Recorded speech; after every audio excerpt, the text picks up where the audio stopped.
فقال جبرائيل يا ربي أتعزن لي أن أحبط إلى الأرض لأكون معهم سادسا. فقال الله نعم قد أذنت لك. فحبط أمين جبرائيل فقال السلام عليك يا رسول الله العلي الأعلى يقرأك السلام ويخصك بالتحية والإكرام ويقول لك عزتي وجلالي إني ما خلقت سماء مبنية ولا أرضا مدهية ولا قمرا منيرا ولا شمس مزية ولا فلكا يدور ولا بحرا يجري ولا فلكا يسري إلا لأجلكم ومحبتكم وقد أذن لي أن أدخل معكم فهل تعزنوا لي يا رسول الله. فقال رسول الله وعليك السلام يا أمين وهي الله إنه نعم قد أذنت لك. فدخل جبرائيل معنا تحت الكساء فقال لي عبي إن الله قد أهوى إليكم يقول إنما يريد الله ليذهب عنكم الرجس أهل البيت ويطهركم تطهيرا. فقال علي لعبي يا رسول الله أخبرني ما لجلوسنا هذا تحت الكساء من الفضل عند الله. فقال النبي صلى الله عليه وآله والذي بعثني بالحق نبيا واصطفاني برسالة نجيا ما ذكر خبرنا هذا في محفل من محافل أهل الأرض وفيه جموع من شيعتنا ومحبينا إلا ونزلت عليهم الرحمة وحفت بهم الملائكة واستغفرت لهم إلى أن يتفرقوا. فقال علي عليه السلام إذن والله فزنا وفاز شيعتنا ورب الكعبة. فقال عبي رسول الله صلى الله عليه وآله يا علي والذي بعثني بالحق نبيا واصطفاني برسالة نجيا ما ذكر خبرنا هذا في محفل من محافل أهل الأرض وفيه جموع من شيعتنا ومحبينا وفيهم محموم إلا وفرج الله همه ولا مغموم إلا وكشف الله غمه ولا طالب حاجة إلا وقضى الله حاجته. وقال علي عليه السلام إذن والله فزنا وسعدنا وكذلك شيعتنا فازوا وسعدوا في الدنيا والآخرة ورب الكعبة.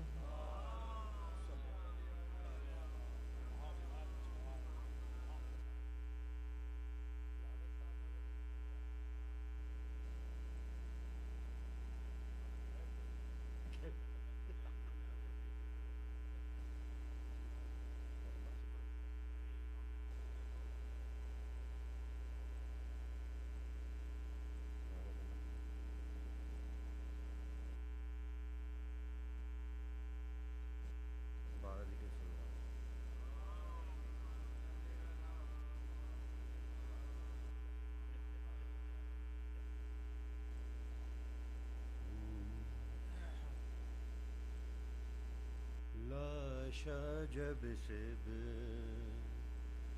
تے پیمبر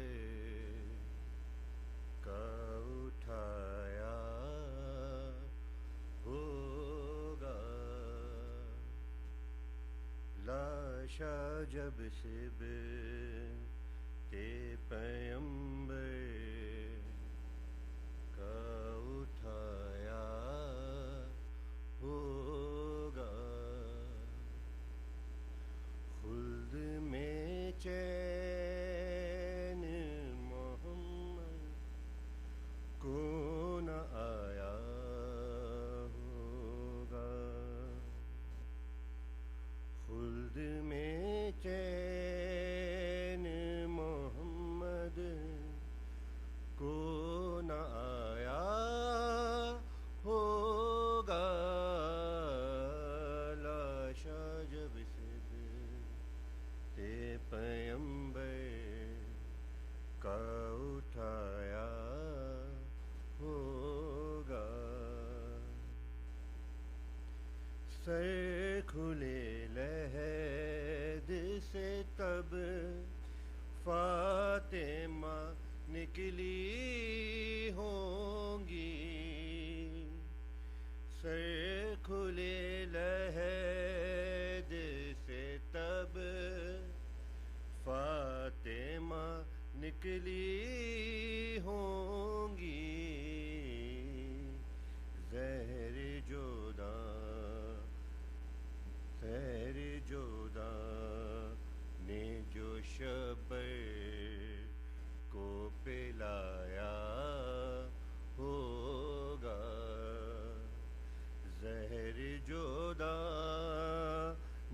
جو شبر کو پلایا ہوگا، لاشا جب سب پیغمبر کا اٹھایا ہوگا، قبر میں حسن تو اس وقت ہی اترے ہوں گے، قبر میں حسن تو اس وقت ہی اترے ہوں گے، ماں نے جب دامن تطہیر بچھایا ہوگا، ماں نے جب دامن تطہیر بچھایا ہوگا، لاشا جب سب پیغمبر کا اٹھایا ہوگا، دل کے سب حسن نے مان نکالے ہوں گے، دل کے سب حسن نے مان نکالے ہوں گے، صحرا قاسم کو خیالوں میں لگایا ہوگا، صحرا قاسم کا خیالوں میں لگایا ہوگا، لاشا جب پیغمبر کا اٹھایا ہوگا، جو کہ مادر کے جنازے پہ نہ گھر سے نکلی، جو کہ مادر کے جنازے پہ نہ گھر سے نکلی، کیسے بیمار انہیں شام میں لایا ہوگا، کیسے بیمار انہیں شام میں لایا ہوگا، لاشا جب سب پیغمبر کا اٹھایا ہوگا۔ میں ہمارے بین الاقوامی مرثیہ خان، نوحہ خان، منقبت خان، میں جناب ذیشان تقوی صاحب سے درخواست کرتا ہوں کہ تشریف لائیں اور سوز سلام اور مرثیہ پیش کریں۔ جناب ذیشان تقوی صاحب، میں نعیم نقوی، ذوالفقار زیدی، ذیشان جعفری صاحب، احسن رضا صاحب، رضا صاحب سے درخواست کرتا ہوں کہ سنگت کے لیے تشریف لے آئیں۔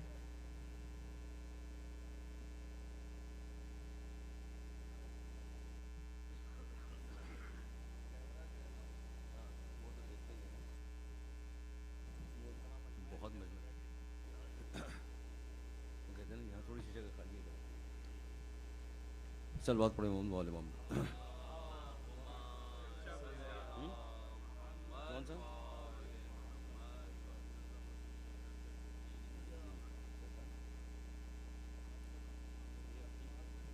آج ایک مولا علی کی ربائی پڑھ کے انشاءاللہ مرثی کی 4 بند پڑھوں گا، ایک اور صلوات پڑھیں محمد والے امام۔ میدان غدیر پڑھوں گا، دل چاہ رہا ہے، میدان غدیر پڑھنے کو دل چاہ رہا ہے۔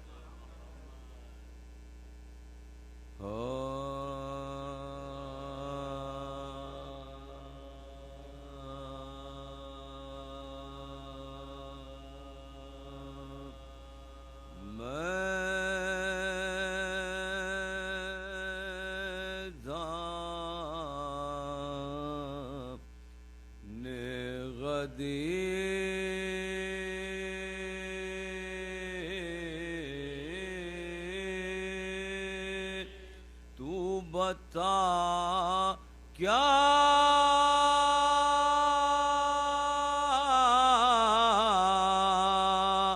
ہے علی میدان غدیر، تو بتا کیا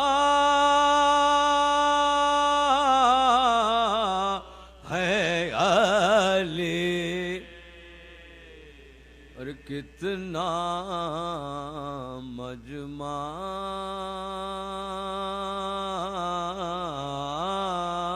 ہے، اور جس میں تنہا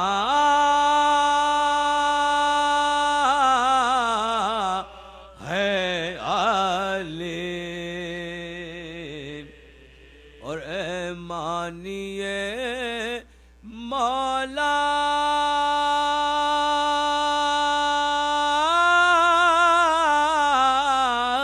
میں الجھنے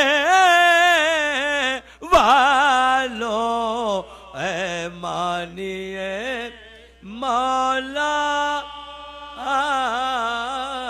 میں الجھنے والوں، ارے جو تم نہیں بن سکتے وہ مولا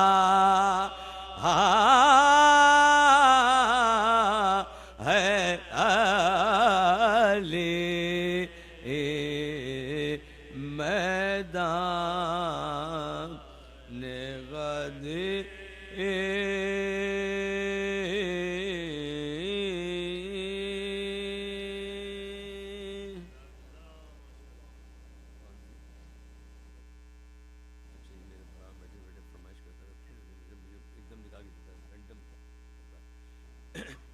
سلوات پڑھیں مولانا امین منتظم ثابت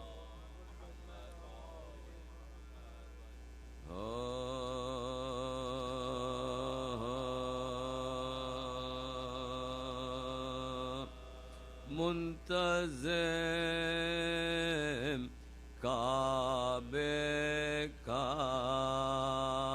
آ پہنچا صفائی کے لیے، منتظم کعبے کا آ پہنچا صفائی کے لیے، اور اے بتوں اب اور گھر ڈھونڈو خدائی کے لیے، اے بتوں اب اور گھر ڈھونڈو خدائی کے لیے، منتظم کعبے اور چیرتے ہیں کلہ اژدر کو جھولے میں آلے،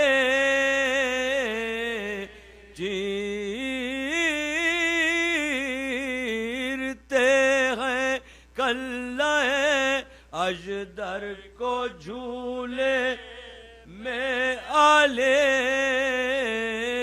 ارے آج پہلی مشق ہے خیبر کشائی کے لیے، آج پہلی مشق ہے خیبر کشائی کے لیے، اور دو کیا مرحب کو حیدر نے تو بولی ذوالفقار، دو کیا مرحب کو حیدر نے تو بولی ذوالفقار، ہاتھ ایسا چاہیے تیغ آزمائے کے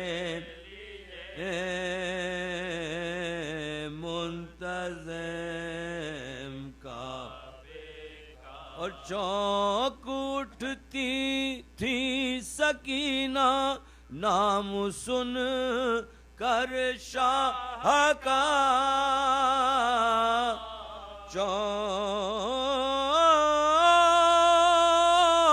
چونک اٹھتی تھی سکینہ نام سن کر شاہ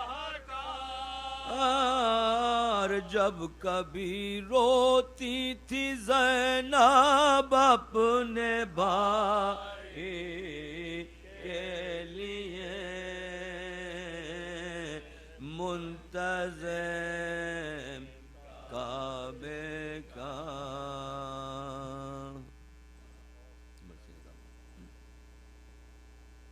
فاتحہ پڑھیں مسجد میں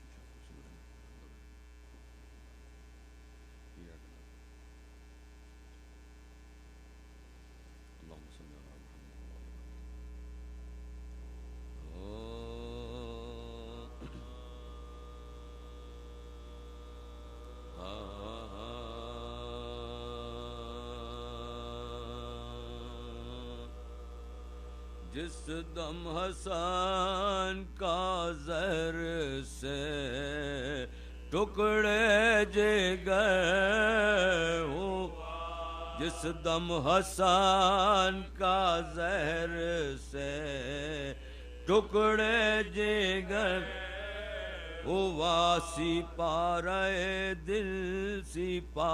دل کا آہوں سے زیر و زبر ارے سم کا جو روح پاک ظاہر اثر ارے حال اس امام پاک کا ایک دم دیگر حال اس امام پاک کا ایک دم دیگر ارے راحت میں فرق اور شکا میں خلل ارے کٹ کر کلیجہ تشت کے اندر نکل کٹ کر کلیجہ تشت کے اندر نکل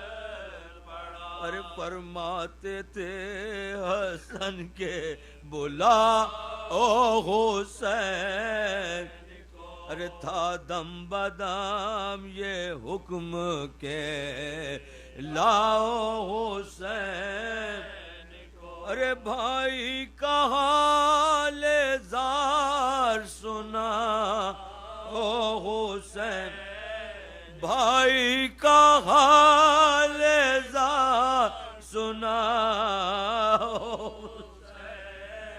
ارے ٹکڑے میرے جگر کے دکھا ٹکڑے میرے جگر کے دکھاؤ ارے کہہ دو کہ جلد آئیے رحلت کا وقت ارے سن جائیے کچھ آ کے وصیت کا وقت سن جائیے کچھ آ کے وصیت کا وقت ارے آئے حسین اتنے میں با چشم اشک ارے چلاتے تھے کہ آپ کی غربت کے میں ارے شبر گلے کو چوم کے کہتے تھے ارے میں تم پہ صدقے اے میرے نانا کی یاد میں تم پہ صدقے اے میرے نانا کی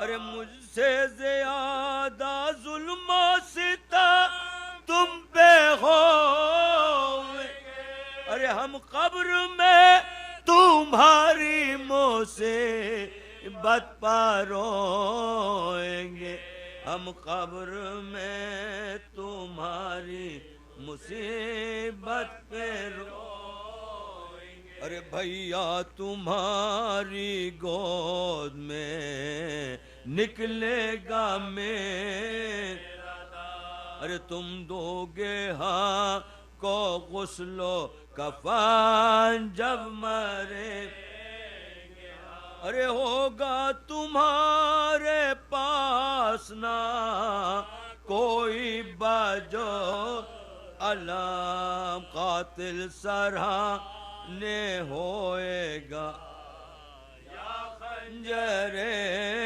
ستم، قاتل سرہانے ہوئے گا یا خنجر ستم، ارے شبر تو بعد مرگ بھی راحت سے سوئے گا، ارے لاشا تمہارا گھوڑوں سے پامال ہوئے گا، لاشا تمہارا گھوڑوں سے پامال ہو، ارے برپا تھا اہل بیت پیامبر میں شور، اور بہنیں پچھاڑے خاک پا کھاتی تھی گر، اور سینے پہ ہاتھ مار کے چلاتے تھے،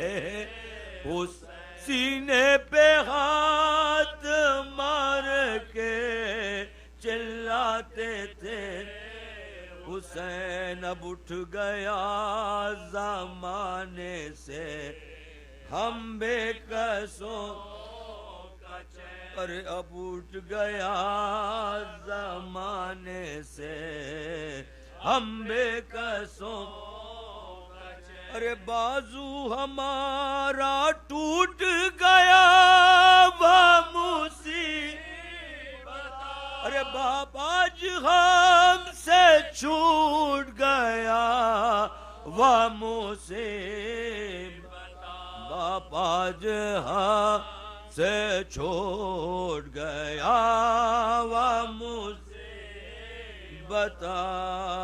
جس دم حسن کا زہر سے ٹکڑے جگر ہوا۔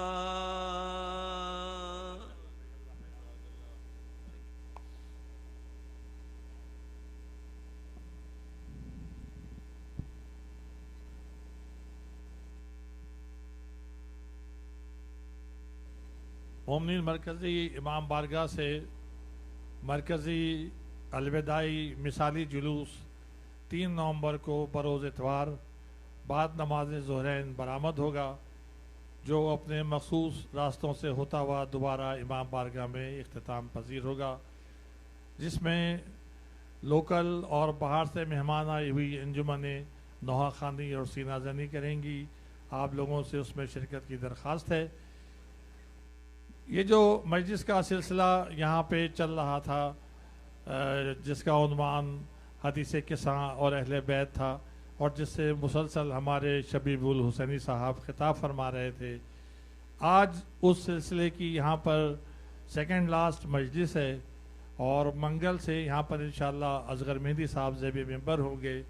میں ہمارے قابل احترام انڈیا سے آئے ہوئے مہمان نوجوان عالم دین جناب شبیب الحسینی صاحب سے درخواست کرتا ہوں کہ وہ ممبر پہ تشریف لائیں اور امام مظلوم کے فضائل اور مصائب بیان کریں۔ محمد وآل محمد صلوات۔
الرجيم بسم الله الرحمن الرحيم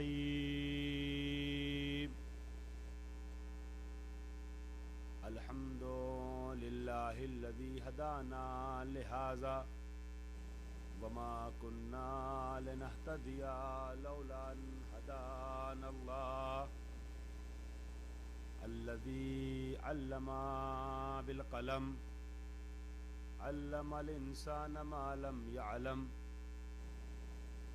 الذي لا يبلغ مدحته القائلون ولا يحصي نعماءه العادون ولا يؤدي حقه المجتهدون الذي لا يدركه بعد الهمم ولا يناله غوص الفتن الذي ليس لصفته حد محدود ولا نعت موجود ولا وقت معدود ولا أجل ممدود الذي فطر الخلائق بقدرته ونشر الرياح برحمته وخلق الإنسان بلطفه وابتدى بالسكور ميدان أرضه ثم الصلاة والسلام والتحية والإكرام على سيد الأنام أبي القاسم المصطفى محمد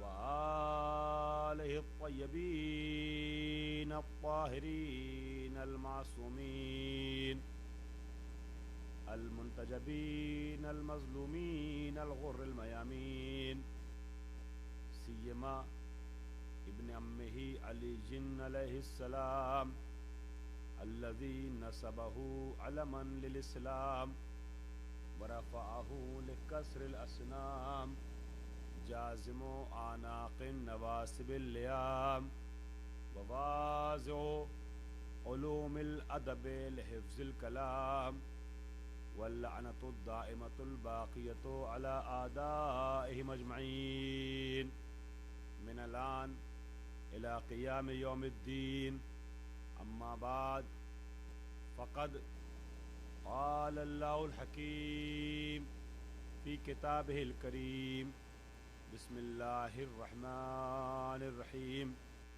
إنما يريد الله ليذهب عنكم الرجس أهل البيت ويطهركم تطهيرا.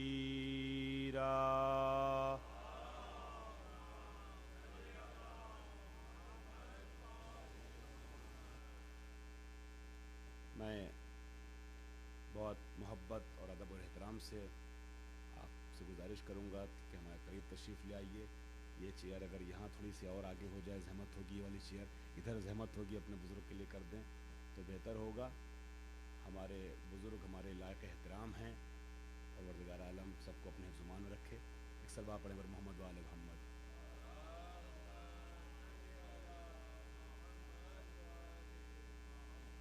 اور جس طریقے سے یہ ہمارے سامعین جو دور تھے ہم نے قریب بلایا, ہمارے لیے قابل احترام ہیں, اسی طریقے سے جو حضرات کاموں میں اور دوسرے امور میں مینجمنٹ میں مشغول ہیں وہ بھی میرے لیے ویسے ہی محترم ہیں. اگر میری آواز پہنچ رہی ہے تو صرف واجب جس کا ہے وہاں رکنا, وہ ادھر انتظام میں رکے. اگر ہمارے سامنے آ جائیں ہمارے میزبان حضرات بھی تو ان کا بھی میں شکر گزار رہوں گا. ایک سلوات پڑھیں بر محمد و آل محمد.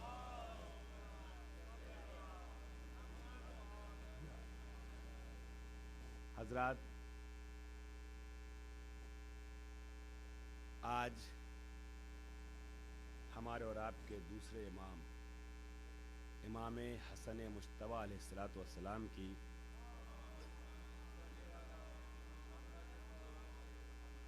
شہادت کی تاریخ ہے.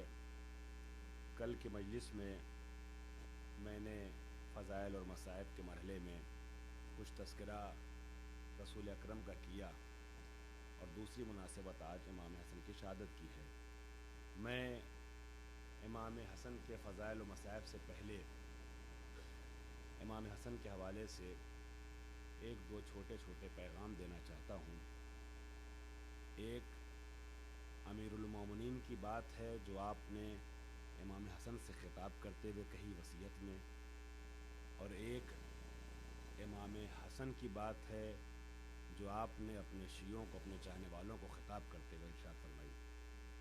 امیرالمومنین نے امام حسن کو جو وصیتیں کی ہیں، ان وصیتوں میں سب سے اہم وصیت یہ ہے کہ اوصیکم بتقوی اللہ و نظم امرکم، مولا دنیا سے جانے سے پہلے امام وقت اپنے بعد دنیائے امامت کا سرتاج ہونے والی ذات کو خطاب کرتے ہوئے کہتے ہیں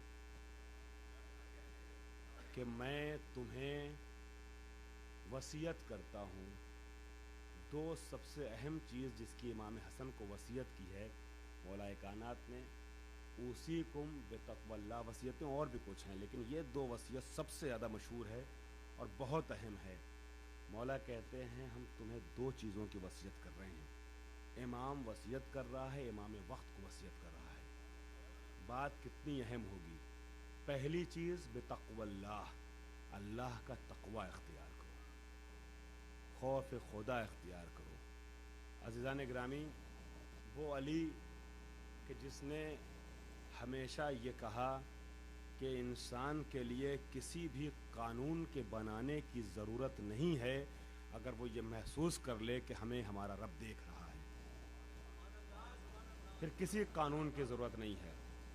اس علی نے بار بار اپنے خطبوں میں، اور حد یہ ہے کہ دنیا سے جانے سے پہلے سر پہ ضربت لگنے کے بعد جس چیز کی تاکید کی ہے اپنے معصوم بیٹے سے، وہ یہ کہا ہے کہ تقوی الہی اختیار کرو۔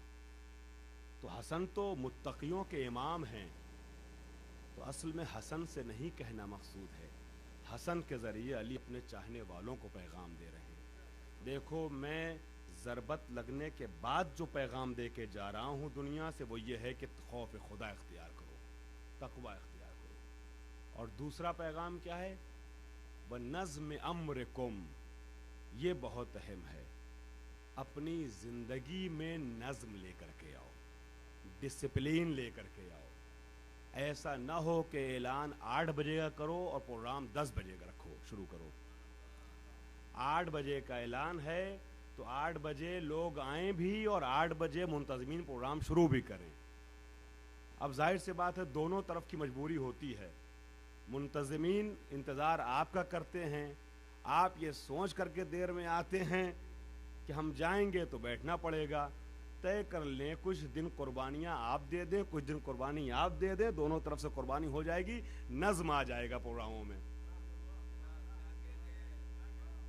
عشرہ ہو رہا ہے، 2 دن خطیب کو قربانی دینا پڑے گا، بجائے 50 کے وہ 5 کے بعد درمیان پڑھ لے۔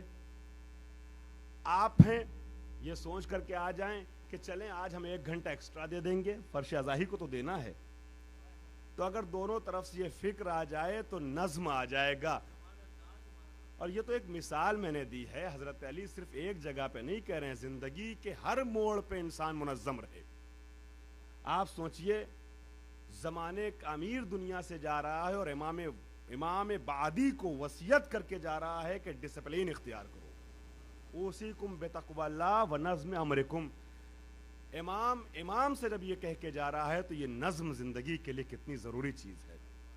اب افسوس کا مقام اس وقت ہوگا کہ دنیا کی دوسری قومیں جو علی کو پہچانتی نہیں وہ تو نظم زندگی میں لے آئیں اور علی کے چاہنے والے بے منظم ہو جائیں، غیر منظم ہو جائیں۔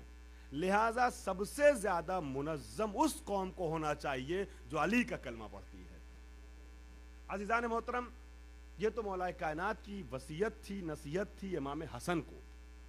اب امام حسن ہمیں کیا نصیحت فرماتے ہیں؟ عزیزان محترم، امام کہتے ہیں، اور یہ بھی جو ایک امام، دیکھیے میں نے 2 ایسی چیزوں کا انتخاب کیا ہے بہت سے خطبات میں سے، بہت سے جملات، بہت سے حدیثوں میں سے، کہ جو ہماری زندگی کے حل کے لیے، سلوشن کے لیے بہترین 2 راہیں ہیں۔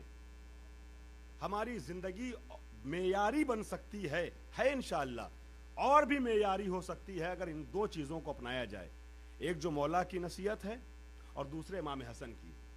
عزیزان گرامی، امام حسن فرماتے ہیں کہ بین الحق والباطل اربع اصابع. امام کہتے ہیں دیکھو حق اور باطل کے درمیان صرف اور صرف 4 انگلیوں کا فاصلہ ہے. بڑی عجیب بات امام کہہ رہے ہیں. بین الحق والباطل اربع اصابع، 4 انگلیوں کا جو فاصلہ ہے نا، بس اتنا ہی فاصلہ حق اور باطل کے درمیان ہے. امام فرماتے ہیں کہ ما رأیت بعینیک فہو الحق وقد تسمع باذنیک باطلا کثیرا. حق اور باطل کے درمیان صرف 4 انگلیوں کا فاصلہ ہے. جو تم اپنی آنکھوں سے دیکھتے ہو وہ حق ہے، جو کانوں سے سنتے ہو وہ باطل ہے. اس کا مطلب یہ ہوا کہ اگر کوئی تمہیں آ کے بتائے کہ فلاں نے فلاں کام غلط کیا یا فلاں نے تم کو یہ غلط بات کہی تو یقین نہ مانو. اگر تم اپنے سامنے کسی کو غلطی کرتے ہوئے دیکھو تب سمجھو کہ وہ غلط ہے. اور خاص کر ہمارے یہاں ہوتا کیا ہے، ان کی بات ان سے کہہ دیا، ان کی بات ان سے کہہ دیا. آپس میں مومنوں کو لڑوانے اور ٹکرانے کی باتیں بہت سی جگہوں پر ہوتی ہے. عزیزان گرامی، مولا کی نصیحتوں سے یہ بات سمجھ میں آتی ہے، یہ درس ملتا ہے کہ دیکھیے اگر آپ سے کوئی آ کر کے یہ کہہ رہا ہے کہ فلاں نے آپ کے بارے میں یہ کہا تو ہرگز یقین نہ مانیے، ہرگز یقین نہ مانیے. اس چغل خور کے اوپر، لڑوانے والے کے اوپر بھروسہ نہ کیجیے، اس لیے کہ جس نے آپ کی غیبت کی ہے، جس نے آپ کی برائی کی ہے، وہ تو ابھی مشکوک ہے، یقینی نہیں ہے، پتہ نہیں اس نے آپ کو برا کہا کہ نہیں کہا. مگر جو آپ کے سامنے اس کی برائی کر رہا ہے یہ پتہ ہے کہ یہ غلط ہے. میں کچھ عرض کر رہا ہوں، ہے یا نہیں؟ ہمارے سامنے آ کے کسی نے کہا فلاں صاحب آپ کو یہ کہہ رہے تھے، پتہ نہیں کہہ رہے تھے کہ نہیں کہہ رہے تھے، ہو سکتا ہے اس کی غرض شامل ہو، جھوٹ بول رہا ہو یہ، لیکن میرے سامنے یہ ثابت ہو گیا کہ یہ آدمی گنہگار ہے، اس لیے کہ اس نے چغلی کی ہے، اس نے دوسرے کی غیبت کی ہے. تو جو تمہارے سامنے تمہارے بھائی کی برائی کر سکتا ہے وہ اس کے سامنے تمہاری بھی برائی کر سکتا ہے. لہٰذا امام فرماتے ہیں کہ دیکھو حق اور باطل کے درمیان صرف 4 انگلیوں کا فاصلہ ہے. بہت سے لوگ دوسروں کے بارے میں بولتے رہتے ہیں، انہوں نے یہ کیا، انہوں نے وہ کیا. کیا ضرورت ہے دوسروں کی برائیاں کرنے سے؟ انسان اپنے بارے میں پہلے غور کرے، اپنے بارے میں غور کر لے. عزیزان گرامی، دوسروں کی برائی کا حق نہیں ہے، دوسروں کی اصلاح کا حق ضرور ہمیں حاصل ہے. امر بالمعروف و نہی عن المنکر کے باب سے ایک صلوات پڑھیں بر محمد وآل محمد. یہ میں نے 2-3 منٹ میں کچھ 2-3 نصیحتیں امام حسن کی شہادت کی تاریخ اور ان کے حوالے سے آپ کی خدمت میں پیش کر دی. فضائل کی وادی میں جانے سے پہلے میں چاہوں گا ایک بار صلوات پڑھتے ہوئے آپ لوگ قریب آ جائیے، میرے ذرا سا آگے آ جائیے، تھوڑا سا آگے آ جائیے. عزیزان گرامی، شرح حدیث کیسا عنوان کے تحت، حدیث کیسا کی تشریح کے عنوان کے تحت آیت تطہیر کے ذیل میں گفتگو کا سلسلہ جاری ہے. کل کی آخری مجلس میں جو حدیث کیسا کے باقی جملے ہیں وہ انشاءاللہ مکمل کر دوں گا. کل کی مجلس میں ہم یہاں تک پہنچے تھے کہ بی بی نے فرمایا جب ہم سب کے سب چادر کے نیچے جمع ہو گئے تو جبریل نے آنے کے بعد یہ کہا ان اللہ قد اوحی الیکم یقول انما یرید اللہ لیذهب عنکم الرجس اہل البیت ویطہرکم تطہیرا. یہاں تک کے جملے میں آپ کے سامنے پیش کر رہا تھا اور اس کی وضاحت کر چکا ہوں. 2-3-4 جملے رہ گئے ہیں، اس کو انشاءاللہ کل کی مجلس میں پڑھوں گا اور ترجمے کے ساتھ کچھ وضاحت کر دوں گا. لیکن ایک وعدہ میں نے آپ سے کیا تھا کہ ایک اہم جملہ ہے جسے چھوڑ کے آگے جا رہا ہوں، اسی جملے سے آج کے ذکر تک میں پہنچنا چاہوں گا. بی بی نے فرمایا کہ جب ہم سب کے سب چادر کے اندر جمع ہو گئے فلما اکتملنا جميعا تحت الکسا اخذ ابی رسول اللہ بطرف الکسا واومع بيده اليمنى الى السماء وقال اللهم ان هؤلاء اهل بيتي وخاصتي وحامتي لحمهم لحمي ودمهم دمي يؤلمني ما يؤلمهم ويحزنني ما يحزنهم انا حرب لمن حاربهم وسلم لمن سالمهم وعدو لمن عاداهم ومحب لمن احبهم انهم مني وانا منهم. یہیں آپ کو لانا تھا.